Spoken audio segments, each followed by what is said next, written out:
Ghost Recon Wildlands by Ubisoft is the latest in the Ghost Recon series, and the strangest driving simulator I played in a long while. Of course, the closed beta access was provided by Ubisoft and was played on the PS4. The game Wildlands is set in the South American nation of Bolivia, where the players are to take down a cocaine network across the nation's varied landscapes and settings. Of course, the first thing that springs to mind is, did anyone ask Bolivia if they were okay with this? From the beta, the portrayal of this country of 10 million is one of violence fighting both Narcos and what I gather is an imaginary military force.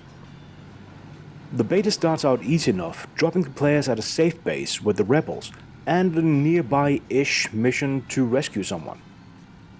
This is where the driving sim starts, as you get into a car or on a bike and drive a couple of kilometers in first gear. Odd fact, you can run faster than some of the vehicles can drive, and reverse seems to go a lot faster as well. Getting to the first location, it's then a few minutes of shooting, as the enemies drop easily enough from just one shot when playing on normal difficulty with no bullet sponge effect like in a certain other game.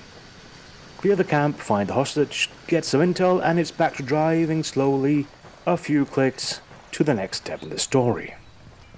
Attacking a base can be done in any way you want, though stealth works quite well. Bodies despawn fast, so the enemies don't discover the corpses your sniping has produced. But especially in single player, full frontal assaults are almost trivial.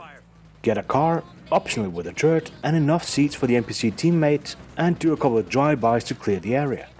Later, when assaulting an enclosed enemy base, just replace the car with a helicopter. Side missions are more fun, such as stopping a rolling convoy or stealing a helo. The convoy missions generally require getting a fast car or some other way to get in front of the convoy, blocking it and taking out drivers and/or wheels. Smash and grab side missions sort of boil down to a bum rushing the target vehicle, getting in and leave. On more difficult settings, have a sniper assigned to cover the driver or pilot side door while the rest of the team work their way to it. The story is functional, but seems to suffer from the same repetitiveness seen in most other similar games. Go there, shoot, now go over there, push a button and wait, and then reload and shoot some more. Referring to Wildlands as the Division in the Mountains or South American Destiny is not wrong in that regard.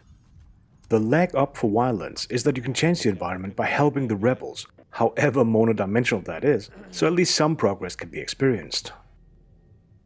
Also included, as in all recent Ubisoft games even remotely like this one, is resource gathering, collecting and modifying weapons, and improving your skill. The latter helps you define your character better, whether you invest in health-related stats, or perhaps in improving your spy drone, or even in a very steep like parachute.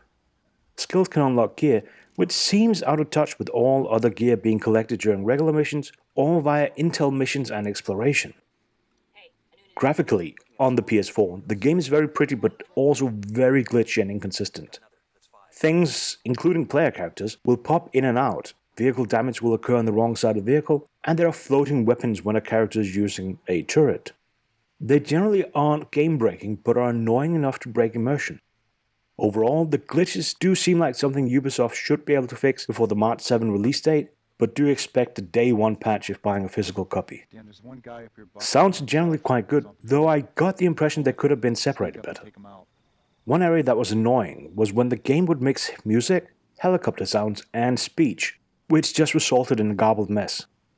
Better mixing, perhaps some ducking when there's an NPC speaking, and subtitles would frankly have gone a long way. The controls are something. When driving or piloting vehicles, they are slow and clunky and very binary. Either you're accelerating or you're not. Helicopter piloting also seems somewhat unhelicopterish, and pitch control in the one airplane in the game was non-functioning. For the shooting part, the game uses input acceleration, which did nothing but frustrate, and couldn't be turned off. There's zero precision control, despite that being the purpose of input acceleration. And overall it ends up getting in the way. It may have become the norm in shooters, but give us the option to disable it, please. The game is absolutely a multiplayer co-op game. If planning on playing it alone, I wouldn't bother. For this reason, it also seems odd that the game is apparently not cross-platform in any way. Even on the so-called Ghost Recon network website, when it works, you have separate profiles per platform. Co-op is the one place where developers shouldn't have to worry too much about input device balance, especially in a more tactical game. But Ubisoft, best I can tell, said no. This is also why I might end up skipping the game.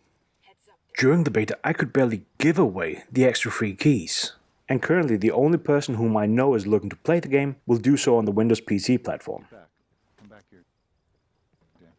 So, conclusion.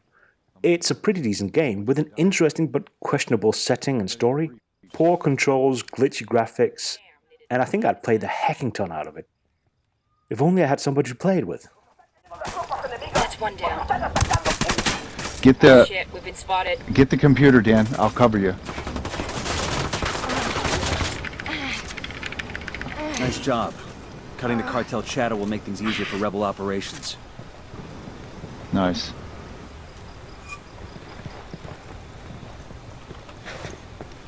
Might be a couple of guys downstairs still.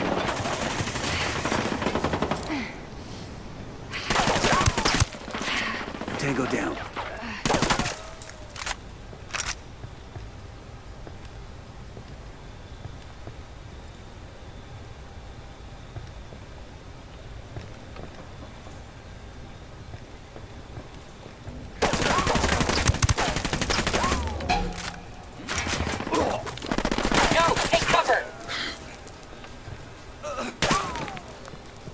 That's it, we're clear. Sometimes it's best that you don't go in scope mode all the time because it takes away from your view.